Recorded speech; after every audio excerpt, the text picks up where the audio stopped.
Hari ini kita akan lanjutkan kembali, kita akan belajar kebenaran firman Tuhan. Saya berdoa mata hati Bapak Ibu disingkapkan kebenaran. Firman kebenaran yang kita mengerti, kebenaran itu akan memerdekakan kita, membuat kita semakin hari semakin berjalan dalam ketetapan ilahi, bertindak hati-hati, dan hanya melakukan segala sesuatu seperti yang Tuhan mau dan Tuhan inginkan. Kita pingin sampai garis akhir didapatin menjadi orang yang berkenan di hadapan Tuhan.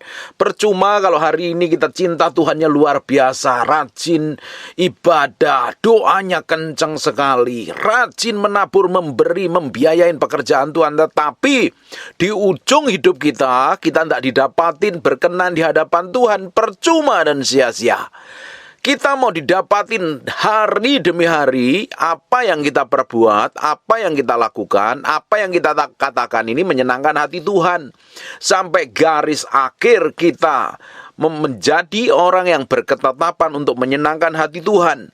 Dan kita harus mulai dengan hari ini bergantung sepenuhnya sama Tuhan. Kita melangkah setiap hari untuk nyenengin hati Tuhan. Kita akan lihat satu raja yang kemarin kita udah bahas, namanya Raja Asa, yang memulai dengan hidup takut akan Tuhan, berbalik kepada jalan-jalan Tuhan, dan ujung akhirnya dikuasain oleh keinginan daging dan hawa nafsunya, ujungnya ditolak Tuhan. Kita nggak mau ujung dari kehidupan kita suatu hari ditolak Tuhan. Kita udah lakukan mujizat, kita udah pelayanan, kita udah memberi, kita udah rajin ibadah, kita udah rajin menabur, melakukan hal yang baik, nyumbang yatim piatu dan janda-janda miskin. Tetapi kalau segala sesuatu yang kita lakukan itu di ujungnya kita sendiri ditolak Tuhan karena perbuatan daging dan hawa nafsu kita, kita tidak akan menerima upah dan kekekalan. Kita hidup dalam kematian yang kekal. Makanya setiap hari kita perlu dipimpin oleh Roh Kudus. Setiap hari kita perlu bergantung dengan Roh Kudus. Kita mau bertindak hati-hati, bersikap hati-hati, berkata hati-hati sesuai dengan kehendak Tuhan. Kita mau hari demi hari kita menyenangkan hati Tuhan. Kita lihat ini orang yang luar biasa cinta Tuhan. Makanya saya percaya di kitab Wahyu dikatakan kalau kita ini sudah meninggalkan kasih kita yang semula, kita menjadi suam-suam kuku, suatu hari akan dimuntahkan oleh Tuhan. Kita akan ditolak Tuhan. Jaga cintamu dengan Tuhan, komitmenmu dengan Tuhan sampai garis akhir. Seperti kita setia dengan pasangan kita. Kita tidak mau selingkuh, kita nggak mau main perempuan, kita nggak mau serong, kita nggak mau melakukan hal jahat, kita nggak mau nyakitin, kita mau setia dengan pasangan hidup kita. Sama seperti kita setia dengan Tuhan sepanjang umur hidup kita. Kita akan lihat di 2 Tawarik pasal yang ke-15, mulai ayat yang pertama. Azaria bin Oded dihinggapi roh Allah. Ia pergi menemui Asa dan berkata kepadanya, dengarkanlah kepadaku, Asa dan seluruh Yehuda dan Benyamin. Ini Asa adalah raja negeri Yehuda. Tuhan beserta dengan kamu bila mana kamu beserta dengan dia. Tuhan itu akan menyertai kita, berada di pihak kita kalau kita berada di pihaknya Tuhan. Tuhan akan menyertai kita. Tuhan tidak pernah meninggalkan kita kecuali kita ngambil keputusan untuk meninggalkan Tuhan. Dan hubungan kita dengan Tuhan itu bisa putus kalau kita hidup di dalam dosa. Saya sudah ngomong berkali-kali, kalau kita melakukan dosa, kita memutuskan hubungan kita dengan Allah. Dosa adalah pelanggaran terhadap kebenaran Allah, kebenaran firman Tuhan. Pelanggaran terhadap firman Tuhan memutuskan hubungan kita dengan Tuhan. Kalau hubungan kita dengan Tuhan putus, ujungnya engkau bukan berada di pihak Tuhan, engkau berada di pihak lawannya Tuhan. Kalau Tuhan berjanji, Tuhan menyertai dan tidak pernah meninggalkan kamu, pasti Tuhan akan menyertai kita dan Tuhan tidak meninggalkan kita. Dengarlah kepadaku Asa dan seluruh Yehuda dan Benyamin. Tuhan berserta dengan kamu bila mana kamu berserta dengan dia. Bila mana kamu mencarinya, ia berkenan ditemui. Tetapi bila mana kamu meninggalkannya, kamu akan ditinggalkannya. Kalau meninggalkan Tuhan, urusanmu kamu juga akan ditinggalkan Tuhan. Kalau kamu bukan berada di pihak Tuhan, apa saja yang kamu kerjakan akan dihabisin oleh setan. Dan Tuhan bukan menjadi pembelamu, menjadi pelindungmu, bukan menjadi panglima perangmu, tapi kamu menjadi pihak yang menjadi lawannya Tuhan. Akan menjadi bubur dan babak belur. Orang-orang yang masih hidup dalam dosa hari ini, ambil keputusan untuk bertobat. Kamu tahu loh, engkau ini sedang melakukan dosa apa tidak, engkau sedang berbuat dosa apa tidak. Kita sendiri itu tahu. Kalau kita sedang berbuat di luar kebenaran, artinya kita sedang melakukan dosa dan pelanggaran. Kalau sudah seperti itu, ambil keputusan untuk bertobat. Bertobat dan balik sama Tuhan. Jangan lakukan pelanggaran yang tidak berkenan di hadapan Tuhan. Ujung hidupmu akan hancur, kacau, rusak, dan berantakan. Di Yohanes pasal yang ke-14 dikatakan Tuhan menyertai kita, Dia tinggal di dalam kita, Dia mengurapi kita, Dia menuntun kita berjalan hari demi hari dalam kebenaran, menuntun kita kepada kebenaran. Nah, kalau Tuhan menuntun kita, pasti Tuhan menyertai kita tentunya. Apa saja yang kita perbuat dan kita lakukan pasti Tuhan bikin berhasil. Yang jadi masalahnya hari-hari ini hidupmu disertai Tuhan apa tidak? Hidupmu sesuai kehendak Tuhan apa tidak?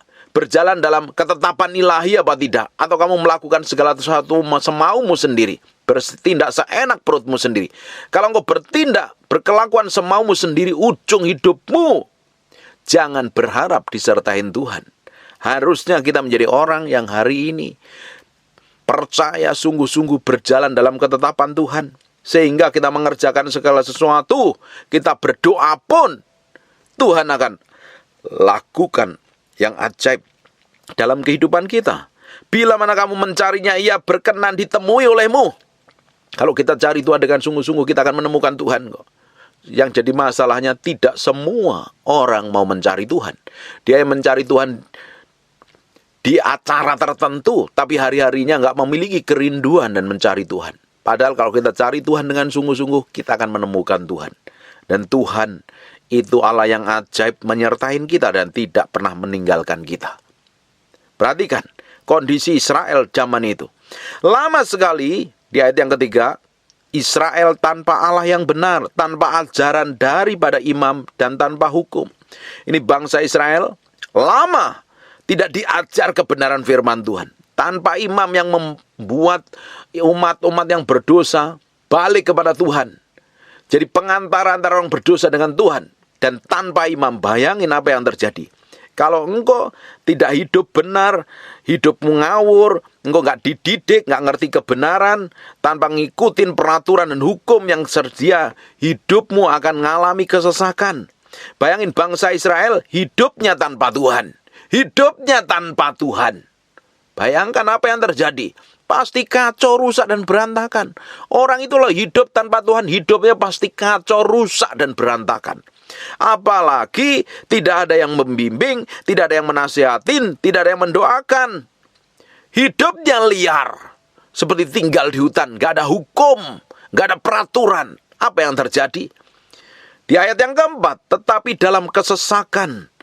Pastinya mereka orang yang hidup di luar kebenaran dan hidup ngawur sembarangan semaunya sendiri, hidupnya pasti mengalami kesesakan. Tetapi kalau dalam kesesakan itu mencari Tuhan dengan sungguh-sungguh, berbalik kepada Tuhan Allah, mereka mencari, maka Ia berkenan ditemui oleh mereka. Bapak Ibu, kalau engkau sedang struggle berjuang, engkau sedang babak belur hidupmu karena mungkin selama ini engkau nggak ngikutin jalan kebenaran. Hidup maumu sendiri, bertindak seenak perutmu sendiri, melakukan segala sesuatu tanpa izin Tuhan, tanpa petunjuk Tuhan, karena kamu pikir sudah punya duit, punya pengalaman, makanya melakukan ngambil keputusan semaunya sendiri. Hidup liar. Tidak mau dididik, tidak mau dimuridkan, pasti ngalami kesesakan dan hidupnya babak belur, kacau, rusak, dan berantakan. Tetapi dalam kondisi ini, kalau engkau balik sama Tuhan, Tuhan masih tersedia kasih karunia-Nya. Dia akan berkenan ditemui orang-orang yang rindu, pingin kenal Tuhan, pingin dipulihkan Tuhan. Hatinya hancur, pasti Tuhan terima kok. Yang jadi masalahnya, keputusan hari ini apa yang kamu harus ambil? Perhatikan di ayat yang kelima. Karena bangsa Israel ini tanpa Allah yang benar, tanpa ajaran, dan tanpa imam, tanpa hukum. Perhatikan di ayat yang kelima. Pada zaman itu tidak ada orang pergi dan pulang dengan selamat. Karena terdapat kekacauan yang besar di antara segenap penduduk dan daerah-daerah. Karena apa? Nggak ada hukum. Tanpa hukum, tanpa ajaran kebenaran, tanpa imam, tanpa kenal Tuhan, orang menjadi liar, sembarangan, ngawur, seenak perutnya sendiri. Kalau Bapak Ibu engkau berasa punya hidup, merasa berhak atas hidupmu sendiri, kamu bertindak semaumu, kamu nggak peduli dengan Tuhan, dan engkau tanpa mau dididik, diajarin oleh pembimbing rohani, tanpa mau dimentorin, dan pasti hidupmu liar, melanggar hukum dan ketetapan, ujungnya engkau akan mengalami kekacauan demi kekacauan. Dan bangsa Israel ngalamin itu loh. Dia tanpa Tuhan, tanpa ajaran para imam yang benar, dan hidup liar tanpa hukum. Apa yang terjadi? Pada zaman itu, orang kalau pergi, nggak bakalan pulang dengan selamat. Pasti dijarat, dibunuh, dirampok, dibegal, dan lain sebagainya. Karena terdapat kekacauan yang besar di antara segenap penduduk daerah-daerah itu. Pasti kacau, Bapak Ibu. Makanya selama Bapak Ibu dengar firman, dengar pengajaran, terutama dengar pengajaran hamba-hamba Tuhan yang bagus, yang murni, yang tulus itu banyak sekali. Sekarang hamba Tuhan yang tulus murni, dengerin mereka, dengerin pelajaran firman yang disingkapkan oleh hamba-hamba Tuhan ini. Hidupin dan lakukan. Mulai hidup tertib dan hidup takut akan Tuhan. Kejar Tuhan. Mulai cari Tuhan dengan sungguh-sungguh, maka engkau akan terlepas dari kekacauan hidupmu yang selama ini terjadi. Kalau sudah terjadi kekacauan berbulan-bulan, bertahun-tahun, dan engkau tidak mau balik sama Tuhan, engkau akan nikmatin kehancuran. Selama engkau cari Tuhan, Tuhan sanggup memulihkan. Bangsa menghancurkan bangsa, kota menghancurkan kota, karena Allah mengacaukan mereka dengan berbagai-bagai kesesakan, karena nggak mau cari Tuhan. Mereka saling menghancurkan, saling injek, saling sakitin. Kalau orang nggak kenal Tuhan pasti saling menyakitin kok. Karena apa? Fokusnya diri sendiri. Yang penting aku, diriku, dan saya. Dia nggak peduli dengan apa mau Tuhan. Dia nggak peduli dengan isi hati Tuhan, rencana Tuhan. Yang penting dirinya sendiri. Ini orang-orang menjadi tamak, serakah, ego, keras kepala, benernya sendiri, pinternya sendiri, hebatnya sendiri, tidak peduli orang diinjak sekalipun, dia nggak peduli, yang penting dirinya yang dipentingkan. Makanya orang-orang kayak begini akan membuat kehancuran demi kehancuran itu terjadi. Hari ini balik sama Tuhan. Balik sama Tuhan, Tuhan sanggup memulihkan. Ayat yang ke-7, tetapi kamu ini kuatkanlah hatimu, jangan lemah semangatmu, karena ada upah bagi usahamu. Bapak Ibu ngadepin apa hari ini? Mengalami kesesakan, mengalami lemah lesu, stres, nggak ada pengharapan, semuanya kelihatannya kacau kehidupanmu. Bisnismu, keuanganmu, keluargamu kelihatannya kacau. Dengerin baik-baik. Kuatkanlah hatimu, jangan lemah semangatmu. Kalau engkau setia dan hidup takut dan hidup kudus, hidup benar di hadapan Tuhan, lakukan sesuai dengan ketepatan ilahi. Apa saja yang kamu kerjakan suatu hari akan mendatangkan upah bagi usahamu. Jangan nyerah. Ketika menghadapi masalah, jangan nyerah. Bangsa Israel ini ketika menghadapi kota-kotanya sudah hancur, orangnya kacau, rusak nih. Tapi muncul raja namanya Asa ini. Dia bikin pembaharuan. Dia teguhkan, dikuatkan hatinya. Bapak Ibu, apa yang terjadi di ayat yang ke-8? Ketika Asa mendengar perkataan nubuat yang diucapkan oleh Nabi Azaria bin Oded itu, ia responnya hatinya benar nih. Raja Asa ini setelah dengar apa kata Tuhan, apa yang terjadi? Ia menguatkan hatinya dan menyingkirkan dewa-dewa kejijikan. Dia singkirin dewa-dewa kejijikan. Dia bertobat sungguh-sungguh dari seluruh tanah Yehuda dan Benyamin. Dan dari kota-kota yang direbut di pegunungan Efraim. Ia membaharui mezbah Tuhan yang ada di depan balai bait suci Tuhan. Dia dengar firman Tuhan. Dia ambil keputusan. Dia bertobat. Dia singkirkan dewa-dewa yang kejijikan, dewa-dewa yang najis, penyembahan-penyembahan berhala, semua hal yang berkenan disingkirin dan cari Tuhan. Apa yang terjadi? Kita lihat selanjutnya di ayat 9. Ia mengumpulkan seluruh Yehuda dan Benyamin dan orang-orang Efraim, Manase dan Simeon yang tinggal di antara mereka sebagai orang asing. Sebab dari Israel banyak yang menyeberang memihak kepadanya ketika melihat bahwa Tuhan Allahnya berserta dengan dia. Bapak Ibu, kalau Tuhan menyertai engkau, orang akan banyak melihat dan melihat terang bahwa Tuhan menyertai hidupmu. Kalau Tuhan menyertai hidupmu, hidupmu punya pengaruh otoritas, memiliki dampak loh. Ternyata Raja Asa ini, orang-orang Yehuda dan Benyamin ini disertain Tuhan. Dan ternyata orang Efraim, Manase, dan Simeon melihat itu. Mereka akhirnya menyeberang memihak kepada mereka. Bapak Ibu, apa yang terjadi kalau Tuhan menyertai hidupmu?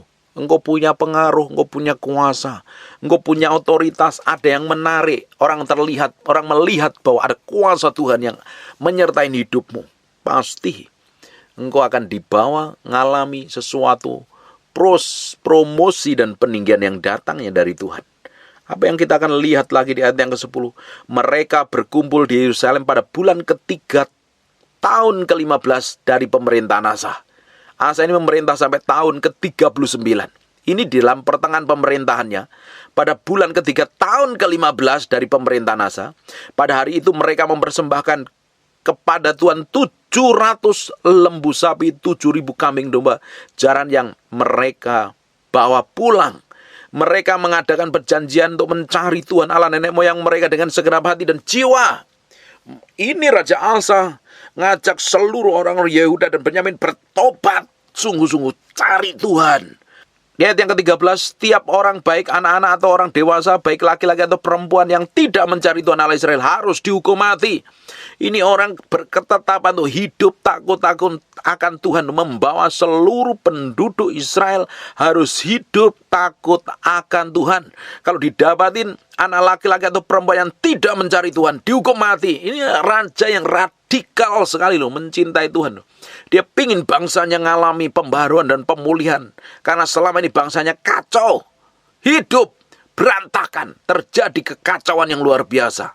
Dia ngambil keputusan untuk mencari Tuhan dengan sungguh-sungguh. Akhirnya apa? Tuhan pulihkan. Kalau dalam kondisi kekacauan hidupmu, engkau gak cari Tuhan, engkau malah ruwet hidupmu. Dalam kondisi kekacauan, justru datang sama Tuhan. Berikan korban yang terbaik sama Tuhan. Korban yang terbaik itu apa? Roh, jiwa, dan tubuh menjadi korban yang berkenan di hadapan Tuhan. Diberesin dulu dari dosa, kenajisan, kejijikan yang tidak berkenan. Tinggalkan dan mulai cari Tuhan sungguh-sungguh.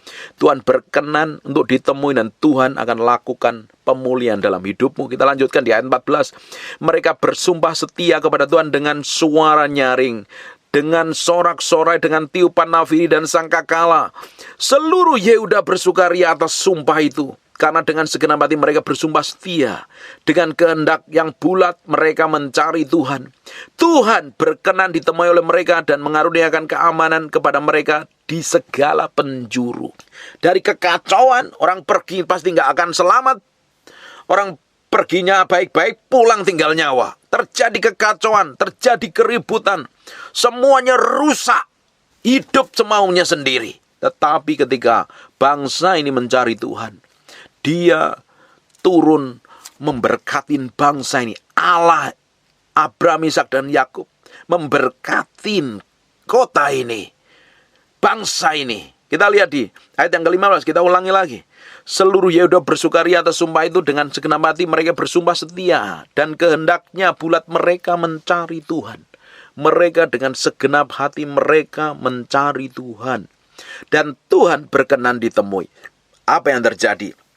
Ketika engkau bertemu Tuhan, apa yang terjadi? Ia mengaruniakan keamanan dan kepada mereka di segala penjuru. Ada keamanan, ada kedamaian, ada kelimpahan dan anugerah Tuhan. Cari Tuhan, kejar Tuhan. Jangan malah hidupmu jauh dengan Tuhan. Ada orang-orang yang hidupnya kacau, pernikahannya kacau, keluarganya babak belur, anak-anaknya liar semuanya, keuangannya berantakan. Jangan malah nyerah. Jangan malah putus asa. Justru momen terbaik untuk mencari Tuhan. Kalau Tuhan hari ini masih berkenan ditemui, dengan kesungguhan hati engkau cari Tuhan, Tuhan akan membuat keadaanmu berbalik. Karena Tuhan sanggup membalikkan keadaanmu yang kacau, rusak, dan berantakan itu menjadi keadaan yang penuh dengan keamanan, ketentraman, kedamaian, bahkan limpah hidupmu dengan berkat kasih karunia tidak berkesudahan.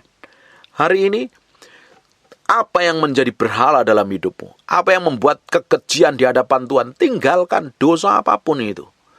Semua dosa dan pelanggaran hanya memutuskan hubungan kita dengan Tuhan kok. Dosa dalam bentuk apapun memutuskan hubungan kita dengan Tuhan. Kalau hubungan kita dengan Tuhan putus, kita akan dijajah setan, kita akan dihabisin, kita akan mengalami kekacauan, kita akan mengalami kerusakan.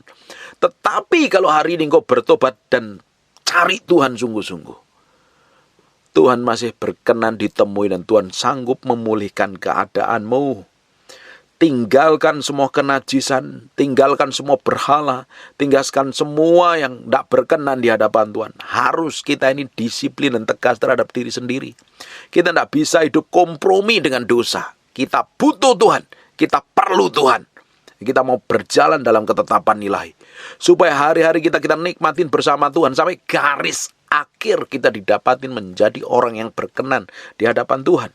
Kita lihat di ayat yang ke-16. Bahkan Raja Asa memecat Ma'aka, neneknya, dari pangkat ibu suri. Karena neneknya itu membuat patung Asyera yang keji. Asa merobohkan patung yang keji itu, menumbuknya sampai halus dan membakarnya di lembah Kidron. Bahkan neneknya yang dengan sengaja membuat patung Asyera dipecat. Karena ini tidak berkenan ini. Dipecat sebagai ibu suri loh. Diturunin pangkatnya menjadi orang biasa tentunya. Dan patung itu dihancurkan. Ini raja awalnya benar-benar cinta akan Tuhan. Mengasihi Tuhan luar biasa. Hidupnya benar di hadapan Tuhan. Dan membuat bangsa ini makmur sejahtera loh. Kita lihat di ayat 17. Sekalipun bukit-bukit pengorbanan tidak dijauhkan dari Israel, namun hati Asa tulus ikhlas sepanjang umurnya.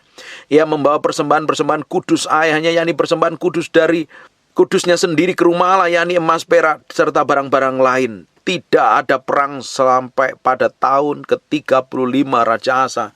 Ini raja ini luar biasa. Selama dia bergantung sama Tuhan, raja ini diberkatin Tuhan. Tidak ada perang, ada kedamaian karena diproteksi dan dijagain Tuhan. Selama hatinya hidup benar, hatinya tulus, hatinya mencari Tuhan dengan segenap hati, ada perlindungan Tuhan. Sampai pemerintahan ke tahun 35. Kita akan lihat lagi di 2 Tawarik pasal yang ke-16 yang kemarin kita udah pelajarin. Pada tahun ke-36 pemerintahan Asa, majulah Baesa raja Israel berperang melawan Yehuda. Ia memperkuat Rama dengan maksud mencegah lalu lintas kepada Asa raja Yehuda. Lalu Asa mengeluarkan emas, perak dari perbendaharaan rumah Tuhan dan di perbendaharaan rumah raja dan mengirimnya kepada Ben-Hadad raja Aram, dan diam di Damsik dengan pesan, dia mulai pada tahun ke-36 itu bikin perjanjian dengan orang-orang yang di luar Tuhan. Apa yang terjadi? Kita lihat di ayat yang ketiga, ada perjanjian antara aku dan engkau, antara ayahku dan ayahmu. Ini kukirim emas dan perak kepadamu. Marilah batalkanlah perjanjianmu dengan Baesa raja Israel, supaya ia undur daripadaku. Lalu Ben-Hadad mendengar permintaan Raja Asa. Ia menyuruh panglima-panglimanya menyerang kota-kota Israel, dan mereka memukul kalah Iyon dan Abel Maim dan segala tempat perbekalan di kota-kota Naftali. Segera sesudah Baesa mendengar hal itu, berhentilah ia memperkuat Rama dan ia menghentikan usahanya. Tapi Raja Asa mengerahkan segenap orang Yehuda harus mengangkat batu dan kayu dipergunakan Baesa untuk memperkuat Rama. Ia mempergunakannya untuk memperkuat Geba dan Mispa. Bapak Ibu, apa yang terjadi? Setelah itu kemarin kita udah pelajarin. Ada Hanani pelihat itu memberitahukan kepada Asa, memperingatkan bahwa dia harus bersandar kepada Tuhan, bukan bersandar kepada Raja Aram di ayat yang ke-7. Pada waktu itu datanglah Hanani pelihat itu kepada Raja Asa, Raja Yehuda, katanya kepadanya, karena engkau bersandar kepada Raja Aram dan tidak bersandar kepada Tuhan Allahmu, oleh karena itu terluputlah tentara Aram dari tanganmu. Bukankah tentara orang Ethiopia dan Libya besar jumlahnya, kereta orang berkuda sangat banyak, namun Tuhan telah menyerahkan mereka ke dalam tanganmu karena engkau bersandar kepadanya. Ketika bersandar kepada Tuhan, tentara Ethiopia dan Libya yang gede aja dikalahkan loh. Tapi ini mulai bersandar pada kekuatannya sendiri. Ternyata diperingatin oleh Hanani pelihat itu. Ujungnya apa? Dia sakit hati, marah, gak terima. Dia akhirnya apa? Ngamuk, nabinya dijeblosin ke penjara dan nyiksa orang-orang lain. Ujungnya matinya mengerikan, tahtanya berhenti. Setelah kejadian itu 3 tahun kemudian, di tahun ke-39, pada zaman pemerintahannya, hancur, dia mati kena sakit. Dan bukan malah mencari Tuhan, malah mencari tabib. Ini orang memulainya dengan benar, tapi mengakhirinya dengan tidak benar. Kenapa? Banyak hal yang membuat hati orang itu melintir di tengah jalan. Makanya kita ini harus mengasihi Tuhan lebih dari apapun juga di muka bumi ini. Kita nggak boleh mencintai segala sesuatu di luar Tuhan. Kalau kita mengasihi segala sesuatu di luar Tuhan, kita sebenarnya menempatkan Tuhan bukan menjadi yang utama dan terutama. Bapak Ibu, hari ini setelah engkau bertobat, ambil keputusan cinta Tuhan, mengasihi Tuhan. Tiap hari engkau berjalan dalam ketetapan ilahi. Jangan pernah sampai engkau meninggalkan Tuhan. Jangan sampai engkau berbuat di luar kehendak Tuhan. Apalagi kalau engkau dengan sengaja berbuat dosa, Tuhan bukan lagi di pihakmu, tetapi engkau menjadi pihak dilawannya Tuhan. Sehingga apa saja yang kamu kerjakan akan mendatangkan malapetaka dan kehancuran. Kita lihat lagi, kenapa orang-orang di akhir zaman tidak mencintai Tuhan, tidak mengasihi Tuhan, tidak bisa menomorsatukan Tuhan lebih dari apapun juga. Kita lihat di 1 Yohanes 2 ayat yang 15 sampai 17. Janganlah kamu mengasihi dunia dengan apa yang ada di dalamnya. Di awal-awalnya Raja Asa mencintai Tuhan, komitmen mencari Tuhan dengan sungguh-sungguh. Sampai Ibu Suri dipecat karena dia bikin patung. Tapi setelah dia bukan lagi ngandelin Tuhan, merasa hidupnya nyaman selama ini, tiba-tiba ada sesuatu goncangan, peperangan, dan ternyata dia bikin perjanjian dengan orang fasik, orang yang di luar Tuhan. Ketika diingatin bukan sadari bertobat, malah marah dan ngamuk. Ujungnya dia hidup di luar kehendak Tuhan, mati kena sakit penyakit, bukan cari Tuhan malah cari pengobatan para tabib. Bapak Ibu, apa yang menjadi masalahnya? Kenapa hati orang ini begitu mudah melintir padahal melihat keajaiban dan cinta Tuhan luar biasa. Bahkan dikasih korban yang terbaik di mezbah loh. Membuat pembaharuan yang luar biasa, tetapi ujung hidupnya kacau, rusak, dan berantakan. Ini loh, jangan kamu mengasihi dunia dengan apa yang ada di dalamnya. Jikalau orang mengasihi dunia, maka kasih akan Bapa tidak ada di dalam orang itu. Sebab semua yang ada di dalam dunia, yaitu keinginan daging, keinginan mata, serta keangkuhan hidup, bukan berasal dari Bapa, melainkan dari dunia. Dan dunia ini sedang lenyap dengan keinginannya, tetapi orang yang melakukan kehendak Allah tetap hidup selama-lamanya. Bukan mati mengerikan, harusnya hidup selama-lamanya, menggenapi rencana Tuhan di muka bumi ini. Bagian kita harus hidup takut akan Tuhan. Jangan ngandelin segala sesuatu yang kita miliki. Itu tidak kekal. Kita punya apa sih? Jabatan, nama besar, kekayaan, harta, aset, atau apa? Pengaruh. Itu tidak kekal semuanya. Yang kita perlu andalkan Tuhan. Hari demi hari kita berjalan setiap hari bersama Tuhan. Mengizinkan Tuhan mengkoreksi sampai kedalaman batin kita, berjalan dipimpin Tuhan. Bukan dipimpin oleh ego dan marah. Makanya setelah dalam perjalanan kita bersama Tuhan itu diizinkan orang-orang tertentu dipakai mulutnya oleh Allah untuk negur nasihatin kita, supaya kita tetap berjalan dalam kehendaknya. Tetapi Raja Asa ini sudah bikin salah, ditegur oleh pelihat namanya Hanani itu. Dia nggak terima, dia marah, malah dipenjara, dan hatinya malah ngawur, berantakan, kacau. Orang-orang yang lain juga disiksa. Ujungnya mengerikan. Makanya selama kita berjalan di muka bumi ini, hati ini harus tetap condong sama Tuhan. Mau diberkati, mau hidup dalam kelimpahan, mau dipromosi, hati kita tetap untuk Tuhan, tidak tergoyahkan. Mau engkau hidup dalam keadaan kondisi kekurangan, kondisi miskin, bangkrut, susah, melarat, kacau, banyak persoalan, justru harusnya hati kita nempelnya sama Tuhan, bukan nempel kepada apapun juga. Kalau kita ini masih ngikutin keinginan daging, keinginan mata, keangkuhan hidup, ujungnya kita akan menjadi persis sama seperti dunia. Dan dunia sedang lenyap dengan keinginannya. Hancur semuanya. ngikutin ego, ngikutin hawa nafsu, ngikutin amarah, ngikutin keserakahan, ngikutin ketamakan, ujungnya akan binasa selama-lamanya. Karena itu tidak berkenan di hadapan Tuhan, Bapak Ibu. Kita harus didapati menjadi orang yang sampai garis akhir, melakukan setiap firman dan kehendak Tuhan seperti yang Tuhan mau dan Tuhan inginkan. Hari ini, kalau masih ada yang kedagingan, dipenuhi hawa nafsu, keangkuhan, tanggalkan itu, udah balik sama Tuhan. Tuhan sanggup memulihkan. Kita mau menjadi orang yang memulai dengan roh, mengakhiri dengan roh. Tidak seperti jemaat Galatia memulai dengan roh dan mengakhirinya dalam daging. Percuma dan sia-sia. Suatu hari kita akan bertanggung jawab di hadapan Tuhan, mempertanggungjawabkannya di hadapan Tuhan. Dan kita mau didapati menjadi orang-orang yang berkenan di hadapan Tuhan sampai garis akhir. Amin. Yang sedang kacau, rusak, dan berantakan hidupmu. Kalau engkau cari Tuhan sungguh-sungguh, Tuhan sanggup memulihkan. Ketika bangsa Israel sedang kacau, nggak ada hukum, nggak ada ketetapan, nggak ada orang yang hidup takut akan Tuhan, jadi ruwet, kacau loh. Tapi setelah bangsa Israel cari Tuhan sungguh-sungguh, terjadi pemulihan, terjadi kesejahteraan, terjadi ketentraman. Artinya apa? Dalam perlindungan Tuhan. Kita di luar Tuhan, kita nggak bisa lakukan apa-apa. Kita di luar perlindungan Tuhan, kita akan habisin setan. Kita akan dibikin babak belur, kehidupan kita akan kacau, rusak, dan berantakan.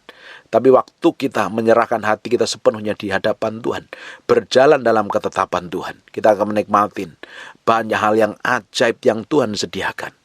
Amin. Saya berdoa, ini pelajaran yang sangat mahal apa yang dialami oleh Raja Asa ini. Harusnya sampai masa tuanya jadi berkat. Jadi pemimpin yang diurapin Tuhan. Jadi pemimpin yang hidup takut akan Tuhan. Ternyata mengakhirinya dengan keinginan daging dan hawa nafsunya. Tidak ngikutin apa kehendak Tuhan. Hidup dipimpin daging, akhirnya hancur. Bapak Ibu, seringkali yang membuat hidup kita tuh hancur karena kita ngikutin keinginan dan hawa nafsu kita loh. Keinginan kita, keinginan mata kita, keangkuhan hidup kita, keserakahan kita, ketamakan kita. Maunya yang enak-enak, maunya melakukan segala sesuatu yang enakin dagingmu. Tapi ujungnya daripada hidup dalam kebinasaan buat apa? Segala sesuatu yang kita lakukan yang tidak sesuai dengan kebenaran firman hanya mendatangkan dosa. Di Roma 6:23, dosa itu ada upahnya adalah maut. Dan pasti cepat atau lambat. Makanya kita harus hidup benar di hadapan Tuhan, berjalan dalam ketepatan ilahi, ngikutin kehendak Tuhan. Apapun yang terjadi, kita mau nikmatin semua kebaikan dan kemurahan Tuhan, kita mau berjalan sesuai kehendak Tuhan. Kita mau melihat hidup kita sampai garis akhir didapatin menjadi orang yang menyenangkan hati Tuhan. Kita belajar dari Raja Asa ini, raja yang luar biasa harusnya. Tapi dikuasain emosi dan amarah, ujungnya punya karakter buruk dan jahat. Dan mati di luar kehendak Tuhan. Bapak Ibu, di ayat yang ke-12, pada tahun ke-39 pemerintahan Asa menderita sakit pada kakinya. Dan kemudian menjadi semakin parah. Harusnya cari Tuhan sungguh-sungguh nih. Namun dalam kesakitannya, ia tidak mencari pertolongan Tuhan. Tetapi pertolongan tabib-tabib. Dia lupa dengan Tuhan. Kemudian Asa mendapat perhentian bersama nenek moyangnya. Ia mati pada tahun ke-41 pemerintahannya. Bayangin, di tahun ke-39 dia sakit menderita, sakit pada kakinya semakin parah. Pasti ini tidak bisa jalan karena sakit pada kakinya. 39, 40. Tahun ke-41 baru meninggal. Ngeri enggak ini? 3 tahun dia menderita kesakitan pada kakinya ini. Pada tahun ke-39 pemerintahan Asa menderita sakit pada kakinya dan kemudian menjadi semakin parah. Namun dalam kesakitannya itu ia tidak mencari pertolongan Tuhan tetapi pertolongan tabib-tabib. Kemudian Asa mendapat perhentian bersama nenek moyangnya. Ia mati pada tahun ke-41 pemerintahannya. Ia dikuburkan di kuburan yang telah digali baginya di kota Daud. Mereka membaringkan di atas petiduran dengan penuh dengan rempah-rempah dan segala macam rempah-rempah campuran yang dicampur menurut cara bercampur rempah-rempah. Lalu menyalakan api yang sangat besar untuk menghormatinya. Oh Ibu, Ini yang membuat raja ini hidupnya mati karena nggak cari Tuhan loh. Dipenuhi dengan marah dan melakukan hal yang besar, yang nggak benar di hadapan Tuhan. Padahal kalau kita lihat di 1 Raja-Raja pasal yang ke-15, kita lihat Raja Israel, Asa menjadi raja atas Yehuda. Ini Raja Yehuda nih. Ayat yang ke-10-nya, 41 tahun lamanya memerintah di Yerusalem. Nama neneknya perempuan ialah Maaka, anak Abisalom. Asa melakukan apa yang benar di mata Tuhan seperti Daud bapa leluhur. Awalnya dia melakukan yang benar. Di ujung hidupnya dia penuhi dengan amarah. Ngeri nggak nih? Dia melakukan hal yang luar biasa, yang menyingkirkan pelacuran bakti dari negeri itu, menjauhkan segala berhala yang dibuat oleh nenek moyangnya. Bahkan dia memecat Maaka, neneknya, dari pangkat ibu suri karena nenek itu membuat patung Asyera yang kecil. Bapak Ibu, harusnya kita mulai hari ini bertindak hati-hati. Jangan sampai hidup kita ngawur, hidup kita serampangan, hidup kita sembrono, tidak ngandelin Tuhan, tidak peduli dengan Tuhan. Karena kemakmuran, kekayaan, kenyamanan, hidup enak, kita menggampangkan segala sesuatu. Berapa banyak orang malah jatuhnya dalam kekayaan, dalam kelimpahan, bukan pada waktu kesusahan. Karena keinginan hatinya tidak lagi condong kepada Tuhan, tapi kepada hal-hal yang duniawi. Orang-orang seperti ini hari ini harus ambil keputusan untuk bertobat dan balik sama Tuhan. Nah, kita mau didapati menjadi orang-orang sampai garis akhir melakukan ketepatan ilahi. Seperti yang Tuhan mau dan Tuhan inginkan. Hari ini kita belajar dengan apa yang dialami Raja Asa. Kita akan melihat banyak hal yang baik ke depan, yang Tuhan siapkan buat kita. Supaya kita sampai garis akhir menjadi orang yang takut akan Tuhan. Disertain Tuhan. Diurapin Tuhan.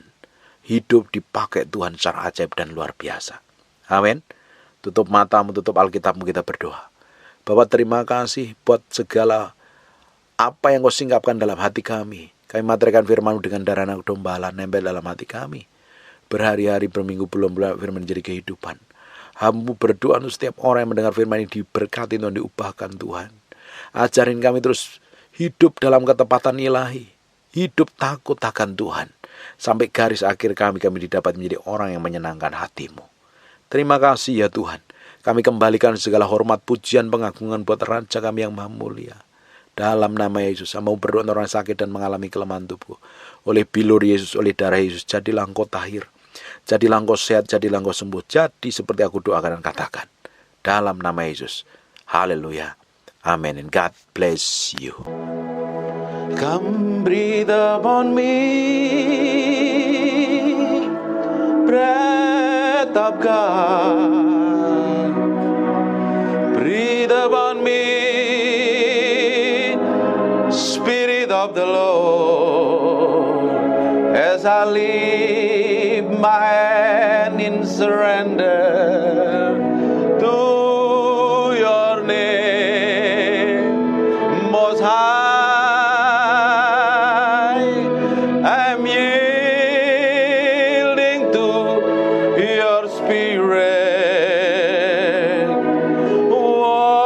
walking in your love.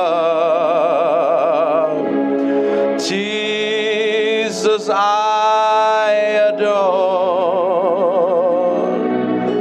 Jesus, I adore. Jesus, I adore your holy name. Tutup matamu. Tutup matanya. Come breathe upon me, breath of God. Breathe upon me, Spirit of the Lord, as I lift my hand in surrender to your name, Most High. I'm yielding to your Spirit, walking in your love.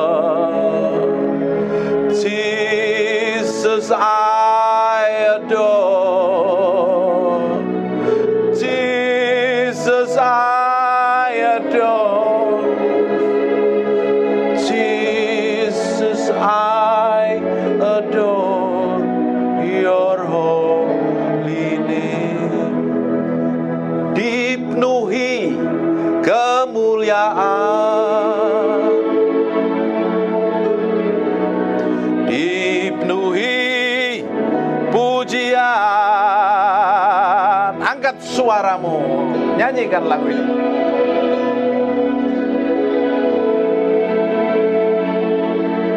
Tuhan, korban pujian Kau saja, Kau saja yang suci, Kau saja yang layak, Kau layak terima glory. Yesus Kau Tuhan, Yesus Kau Tuhan,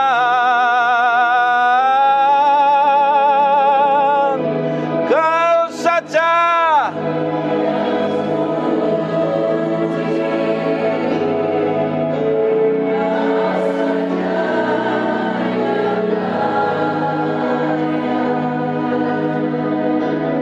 Kau layak terima glory. Yesus Kau Tuhan, dipenuhi kemuliaan, dipenuhi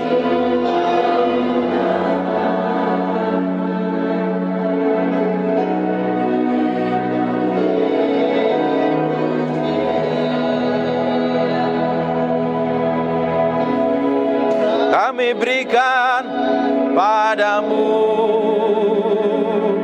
Tuhan korban pujian. Kau saja, Kau saja yang suci, Kau saja yang layak, Kau layak terima glory. Yesus Kau Tuhan, Kau saja.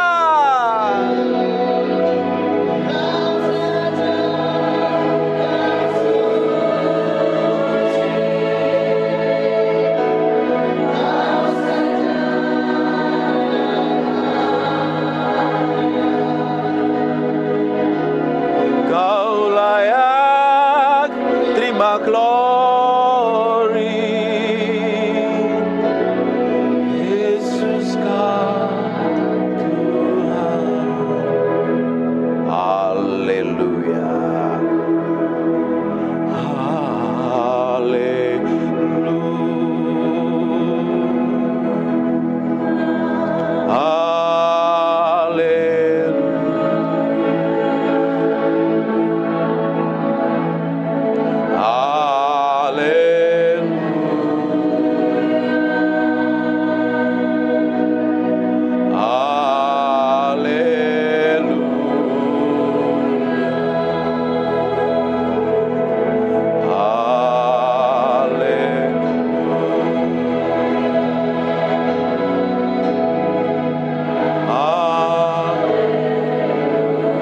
makere bebe sendene mede bebe anamande kono makero botobo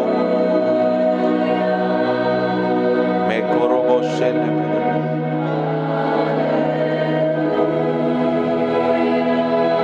makarabasana madama. Softly, softly. Makarabahana masekene mede pepe piti mende bene mede pepe ikenere bebe sene mendero no moto pokono makarabate bene mebe sekene mebe. Aku berdoa ada urapan Tuhan yang sedang turun dalam ruangan ini. Ada orang-orang yang haus dan lapar akan Tuhan. Terima pengurapan itu. Maka hanaraba sekonomo boboko neme pepe pianamante. Roh Kudus, pengurapanmu turun. Ada orang-orang yang sampai merasakan sesuatu yang bergetar kuat.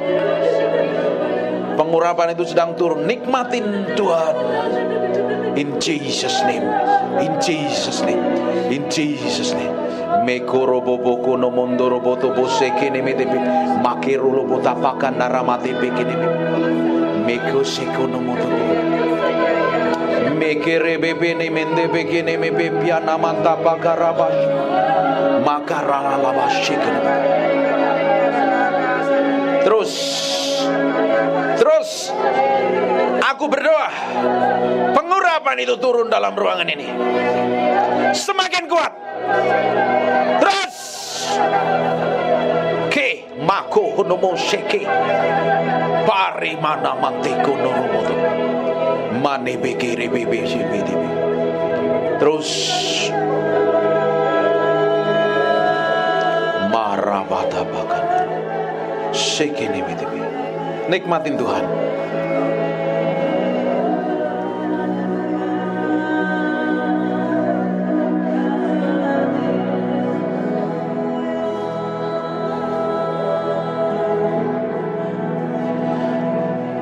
Ralamasana mata bakarabada.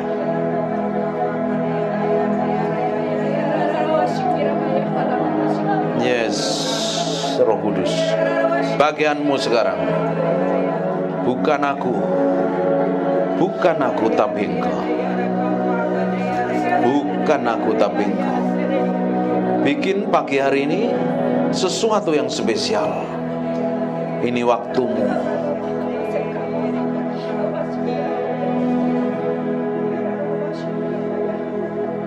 Terus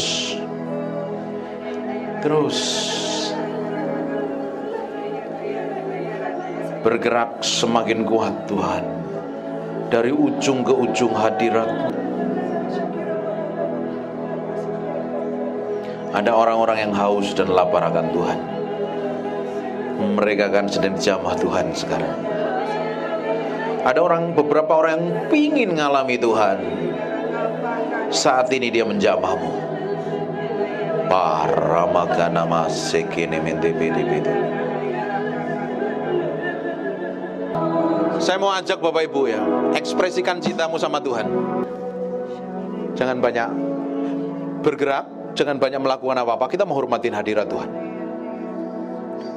Tutup matamu, mulai ekspresikan cintamu sama Tuhan.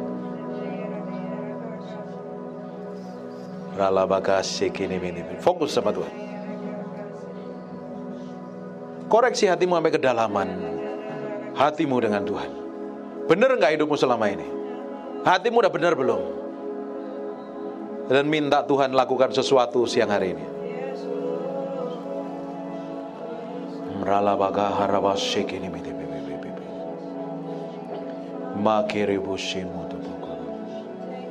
Aku berdoa. Ada orang-orang di tempat ini yang pingin ngalami Tuhan. Ada orang yang pingin ngalami Tuhan, angkat tanganmu.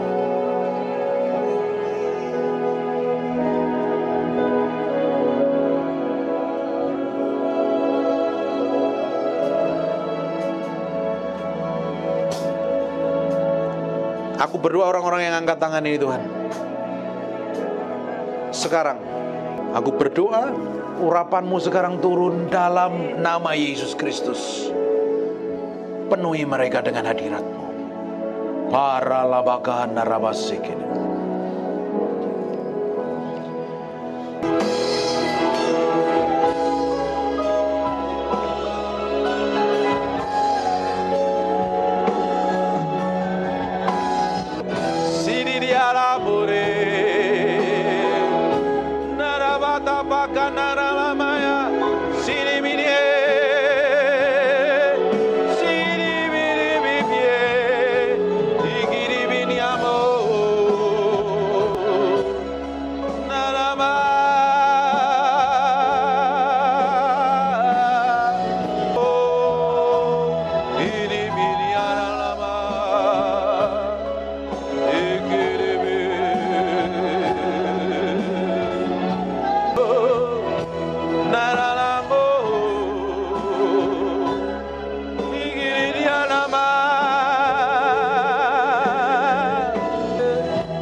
Yes.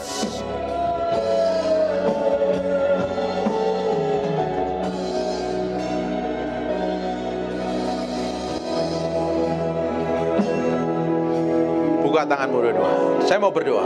Tutup matamu, fokus sama Tuhan. Saya mau hitung 1 sampai 3 ya. Nanti ada orang-orang yang akan ngerasain hadirat Tuhan begitu kuat. Terus semakin kuat. Ini bagianmu, bukan urusanku. Ini bagianmu, bukan urusanku. Ada kuasa Tuhan yang hadir dalam ruangan ini begitu kuat.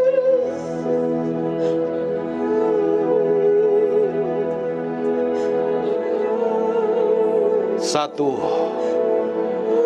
ada seseorang mulai didamah Tuhan. Hadiratnya begitu kuat. Nanti sembah ya. 2, kuat urapannya. Sekarang terima itu. Go, go, Jesus. Now, Jesus.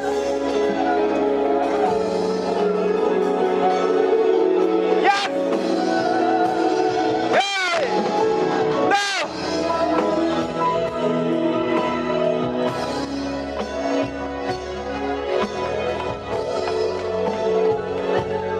Jesus name.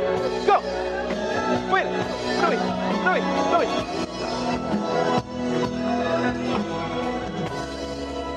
Jesus name. Pengurapanmu turun. Now. Go. Jesus name. Jesus name. Tuhan. Will. Berdui.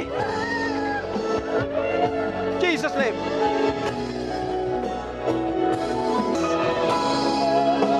Urapanmu turun dalam ruangan ini. Karabakenebe. Go!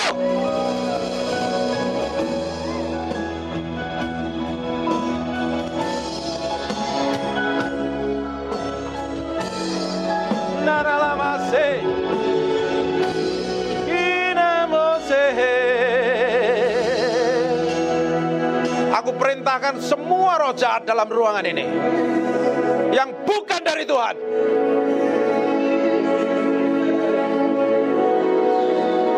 Yang roh bukan dari Tuhan.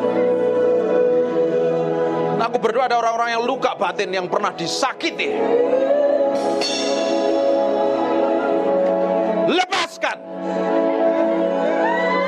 Jesus name. Go.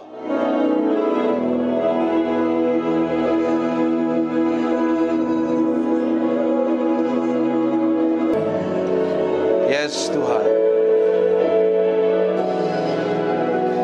Yes Tuhan. Engkau belum selesai dalam ruangan ini. Ada beberapa orang yang masih dijamah Tuhan. Sampai gak tahan kuat berdiri loh.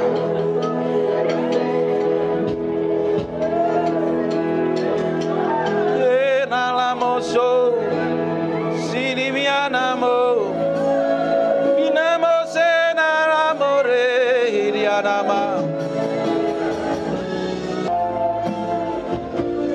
Aku berdoa tuh Ibu nih, dalam nama Yesus. Go. Fit. Play. Terus. Jesus name. Go. Jesus name. Makaralabashi.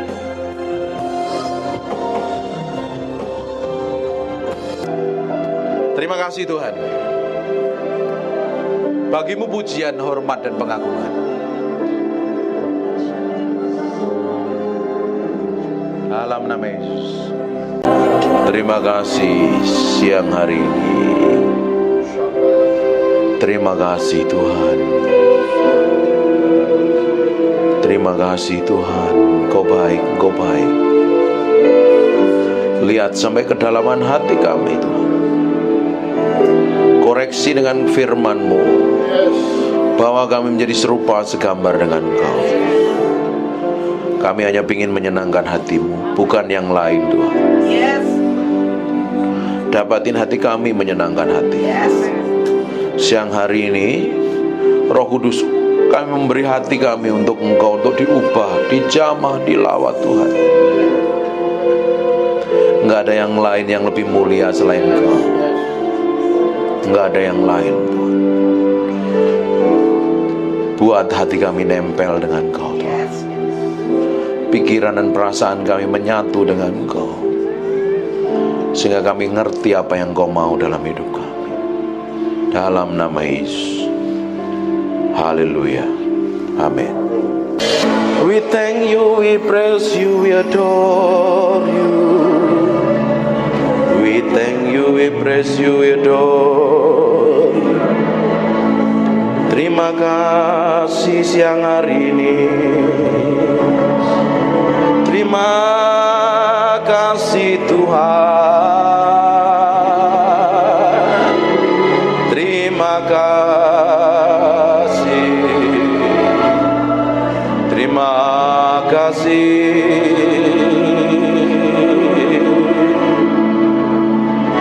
Di dalam hadirat-Mu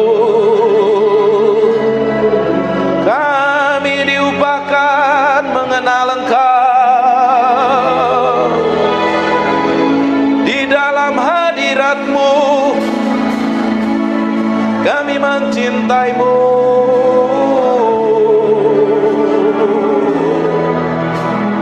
Mencintai-Mu, Roh Kudus. Roh Kudus.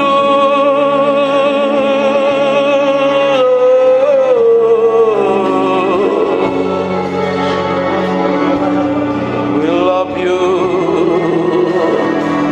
We praise you, we adore you. Tetap tinggal di dalam hadirat-Mu, sebab kami mencintai-Mu. Oh Tuhan,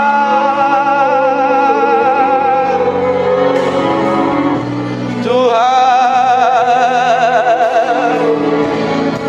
Tuhan.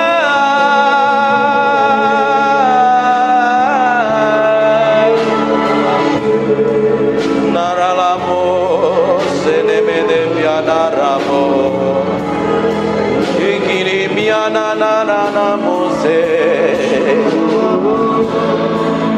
ikiri biena namoso.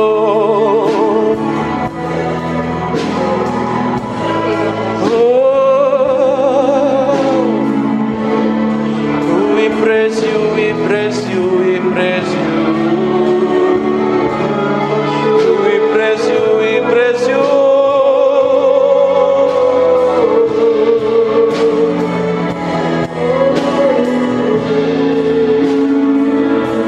Berlama-lama dalam hadirat-Mu, menikmati kuasa-Mu Tuhan. Tuhan, inananaramore, ikinemiananaranamos. Terima kasih Tuhan. Biar roh hikmat wahyu turun di antara kami, menyingkapkan pribadi-Mu yang ajaib, sehingga kami mengerti kehendak-Mu, berjalan dalam pusat hati-Mu. Oh Tuhan, siang hari ini urapi kami semua, tanpa tanpa terkecuali. Kami adalah orang yang mencintaimu dan mengasihimu.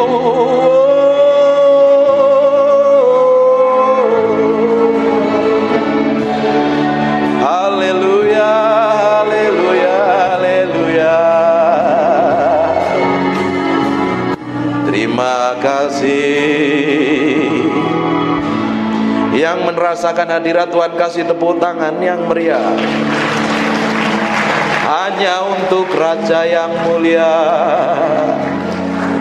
Haleluya. Amin. Silakan duduk dalam hadirat Tuhan.